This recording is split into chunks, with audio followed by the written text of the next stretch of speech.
All in Sports Network. We love sports.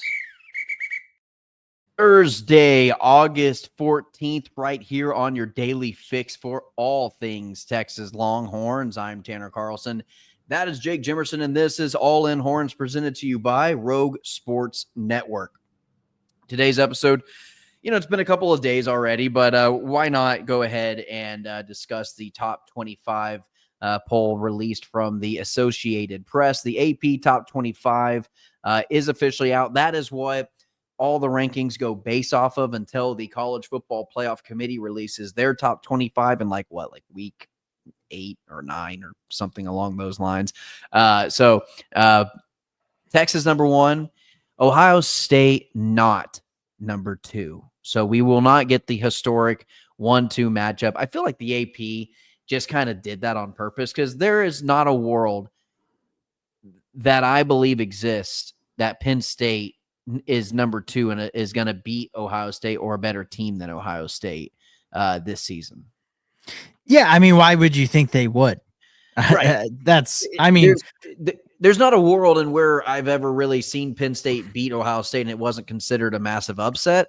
So, yeah, I'm just not going to put it in my brain that Penn State should be favored over Ohio State in a 1v1 matchup. Yeah, and some people, go, well, because of James Franklin. I'm not even one of the people that goes because James Franklin. They just don't have as much talent as in Ohio State or as a most of the time in Michigan. Obviously, there's some running backs. Great running backs. Yeah, the quarterback play is typically the difference. I mean, last year they couldn't score points against Ohio State, but then the thing is, their offense was good against Oregon in the Big Ten championship game, and the defense let them down. It just feels like it's always something. To me, it's always been the trenches with Penn State and Ohio State. Ohio State has dominated Penn State's offensive line with Ohio State's defensive line for as long as I can remember. And so when Penn State has a good running back, because they typically do, whether it's Saquon Barkley or Nick Singletary or whoever it is, it's because Ohio State can shut down their running game and they force the quarterback, who is typically mediocre at best, Christian Hackenberger, Drew Aller, and so on and so forth, that you don't ever really have to concern yourself with those types of guys lifting their team and beating you. And so, I don't necessarily agree with Penn State. I don't agree with Penn State being number 3 in the country. I think that spot should be reserved for Clemson. But again, I'm not that high. I'm not as high on Penn State as obviously a lot of the media members are. Yeah, I think a lot of it is we're just not as high on Drew Aller, not against good teams. Will he play really well against their non-conference slate? Yeah, I would hope so, because they don't play anyone with a pulse. But when they get into a game against Ohio State or a game against a Michigan, if Michigan's back to being good this year, that's where I think he falls short. He didn't even play good really in any of their playoff games, and he was horrendous in the semifinal game. Probably the biggest reason they weren't in the national title game. They look like a better team than Notre Dame in many facets, but they had a quarterback who just could not hit the side of a barn wall. So I agree with you on Penn State. I would have also, it would have been fun to see 1-2 week 1, but I think a lot of people will look at it as a 1-2 matchup because of the coaches poll. But definitely some bigger changes in the AP poll I think there are to discuss. Clemson, I believe, is higher. Notre Dame is lower. Also, Oklahoma, unranked in the coaches poll, 18 in the AP poll. So some pretty big changes, I would say. I'm even surprised to see BYU's the next closest getting votes, just because when you lost your quarterback, I would expect them to be below a Baylor to kind of even get even lower into looking at these standings. But which, by the way, you can look at you see Boise State, but if you look down at the others receiving votes, that can start to give you an idea of who they think G5 contenders are for the playoffs outside of Boise State. So I think there is quite some interesting stuff that came out of this AP poll. That Toledo up there is a fun name, and James Madison also another fun name. Toledo should have a pretty good football team this year. I have it officially decided my pick for when we do our prediction episode, but Toledo has been very high on my my thoughts of teams that could be in that 12th seed of the playoff. Yeah, both military academies, Navy and Army, kind of in those other receiving votes category there. Liberty as well. Liberty is one of them. In the Big 12, I think that really stands out. BYU, Utah, Baylor. You got TCU, Colorado. I think that is. I think Georgia Tech should be ranked. By the way, I'm a little surprised. Florida State. A little surprised that they've received any votes to be a top 25 team. Yeah, I mean, they don't deserve a single vote. They won, 2 games last year? I mean, that's just crazy to put them there when you have no idea what they're trying to build through the transfer portal again. That means it could turn out really good. It could also just crash and burn like it did last year. I think you definitely don't put them ranked to start the year. And like I just said, I would have Georgia Tech ranked somewhere in the top 25. I'm surprised they aren't in there. When you consider what they did last year and how they started to show progress, you think they would be up there ahead of some of these other teams. It would be hard for me to put them above.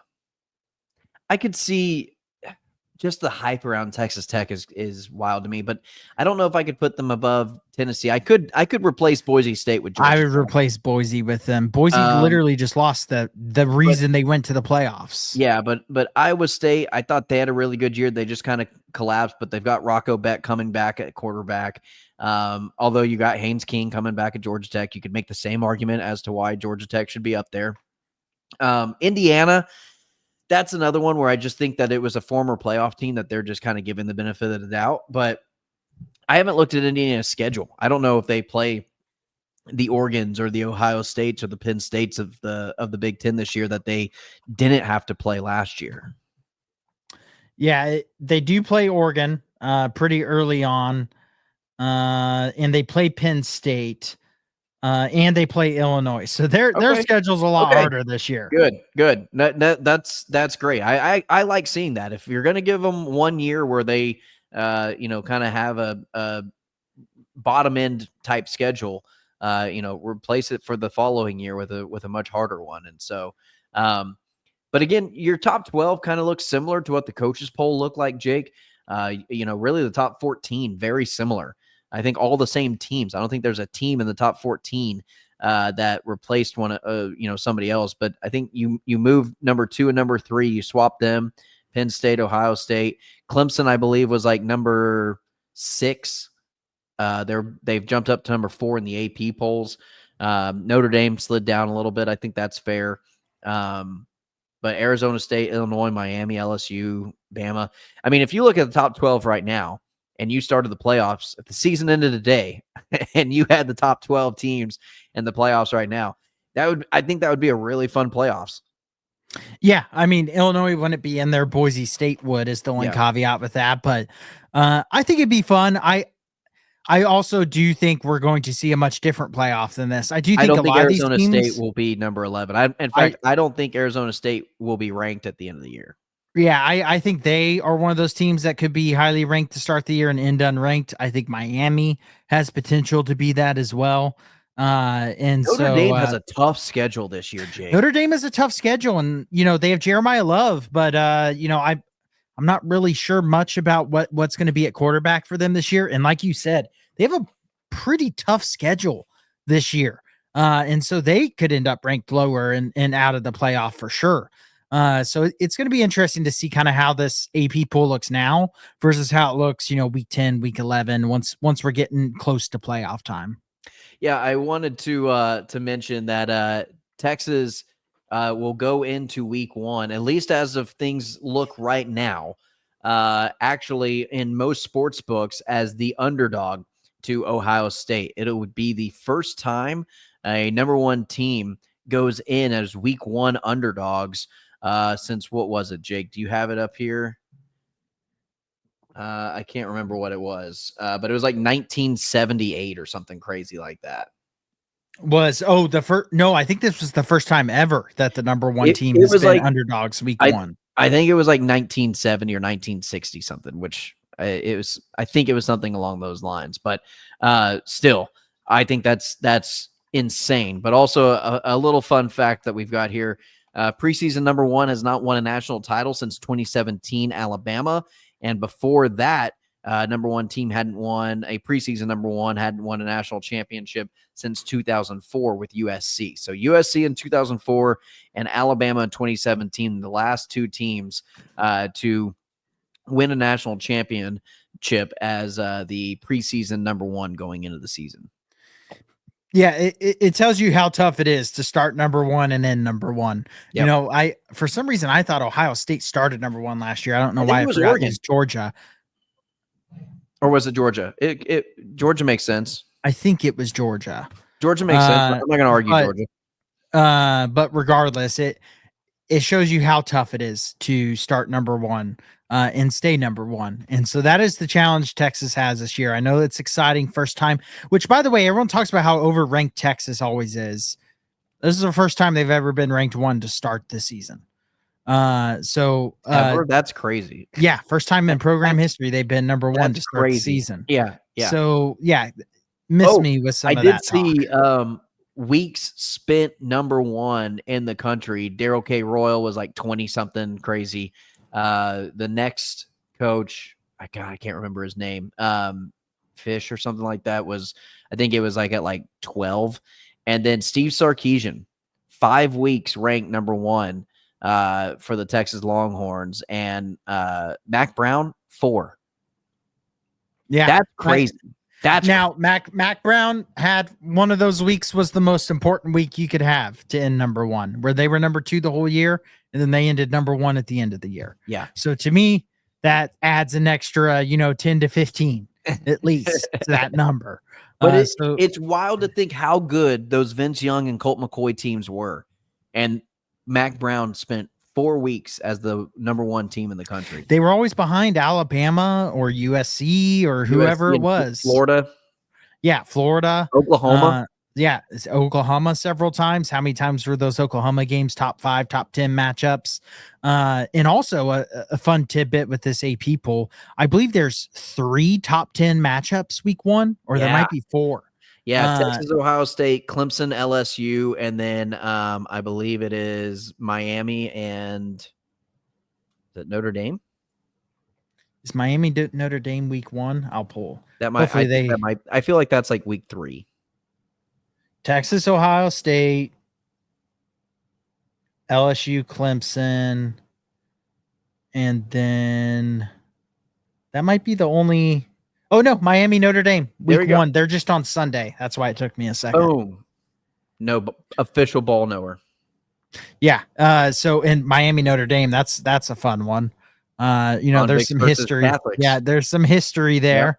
Yep. So about as fun of a week 1 as I think probably we've ever seen, with this many top 10 matchups, Texas being one of them, LSU, Clemson at night, and not having to worry about the Texas game interfering with that. That's the other great thing. All these top 10 matchups, Texas is in its own time slot. We don't have to worry about any of those.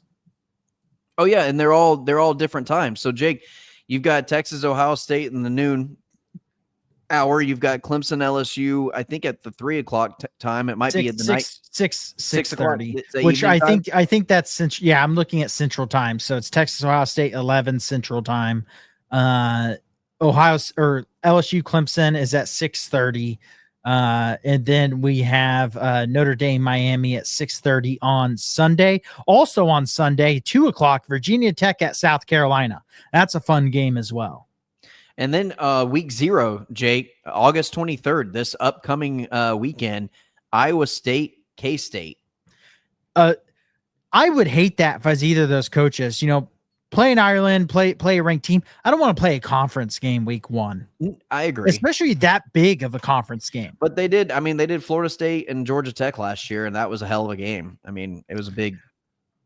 Yeah. But I guess just with that being, this just feels like a bigger game as far as both of these teams have a chance to win the Big 12. Yeah, I would agree. That's, and then jumping aside to cut, there's 2 other matchups I'm really excited about week 1 that are night games as well. Auburn at Baylor, Georgia Tech at Colorado.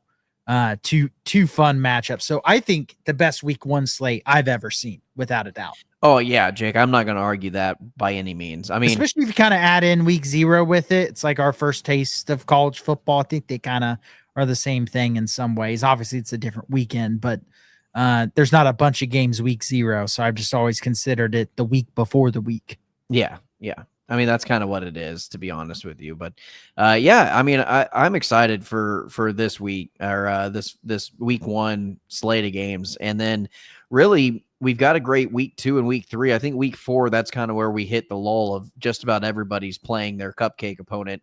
Week 4 about to go into conference season. And Still have Florida, Miami that week, and still have Illinois, Indiana, SMU, TCU. I mean, Ole Miss, Tulane. You still got good games week 4. Yeah. I don't think there's a bad week looking at this schedule as of right now. Now that could change if some teams disappoint or whatever, but name wise, there's some fun matchups in that week 4 that I think week 4 will end up being a better week than it looks. It does look the weakest on paper, but to me, the fact that is the weakest looking one shows that we're up for a really fun time here coming up. No, I completely agree. All right, Jake, that's going to do it for today's episode. That has been your daily fix for all things Texas Longhorns right here on All In Horns. Don't forget to like, share, and subscribe to the channel. Trying to get to 800 before week 1 kickoff with Texas. Number 1 Texas versus number 3 Ohio State. And so that's Jake Jimerson. I'm Tanner Carlson. This has been your daily fix for all things Texas Longhorns. As always, ladies and gentlemen, welcome. All in Sports Network. We love sports.